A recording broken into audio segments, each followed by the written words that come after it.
มีลุดเลือนกันหนึ่งกับประดามหนึ่งสิ้นกับประดามนะแต่สันติอันนี้เป็นความชัดเจนนะดีพอดีเพื่อเอากล้องไปซองหอมอีกนะตั้งอาจารย์เขาเผยนะ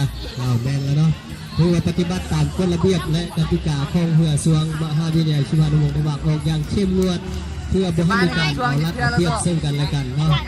นี่เป็นกีฬาเพื่อมิตรภาพเนาะเพื่อสุขภาพมาแล้ว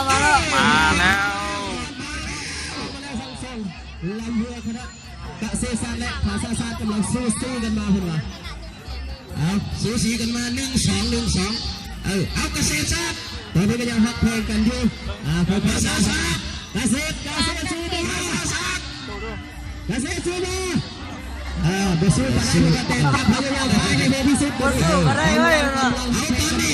เรือเกษตรกำลังนำไปในหนึ่งส่วนเรือภาษาศาสตร์ภาษาชีวิตทั้งหมดมีนะครับภาษาศาสตร์ก็จะนำเกษตรขึ้นมาแล้ว1-2วันนี้ภาษาศาสตร์กำลังจะตีห้างไปว่าภาษาศาสตร์กำลังดึกภาษาศาสตร์กำลังดึกภาษาศาสตร์เป็นไปย่อมเลยนะ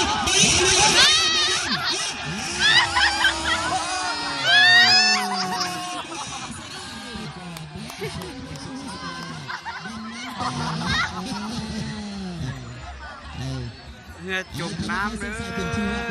สำหรับเรือของคณะเกษตรศาสตร์และทรัพยากรป่าไม้เฉพาะเรือภาษาศาสตร์จากนั้นที่แจ้งว่ามีป่าจักโตอยู่ในหนองถ้าอาจารย์พุทธเอากระถักดูแต่ว่าคนมีหมวกจำนวนหนึ่งก็ถือว่าผ่านไปนะฮะนี่ก็ถือว่าเกษตรศาสตร์พนักงานเกษตรศาสตร์และทรัพยากรป่าไม้เอาชนะไปนะแล้วก็เขาหอบต่อไปนะว่าจะว่าจังใดเนาะภาษาศาสตร์ขึ้นได้บ่ขึ้นบ่ได้นี่อาจารย์คำเผยไปช่วยเนาะว่าซะถือว่าเป็นอะไรเนาะอีตาก็สกเขาเนาะก็ตีแห้ง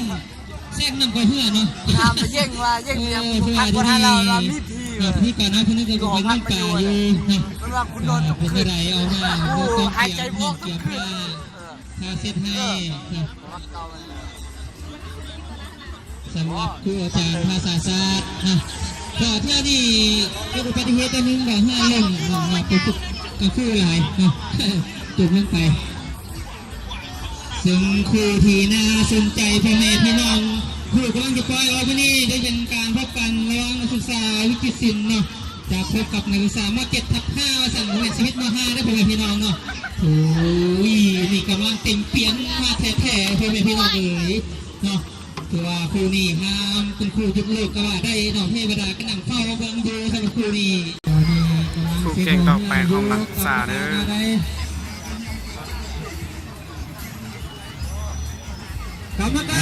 มาแล้ว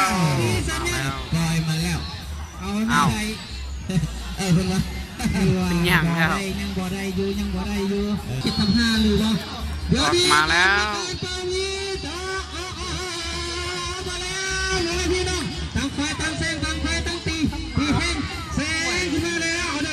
เอาเลยวิจิตรศิลป์เลยเขาจะยังมีต่อแล้วเนาะโมเจ็บนำมาได้บอลสู้พี่กันแล้วตีน้ำเป็นกระต่ายเรือขับน้องกันแล้วสู้พี่กันแล้วแต่การเขาจะยังมีต่อเป็นแบบนี้สมัครบ้าไปเพื่อเราไม่เป็นไฟชนะเนาะโอ้ยเอาเลย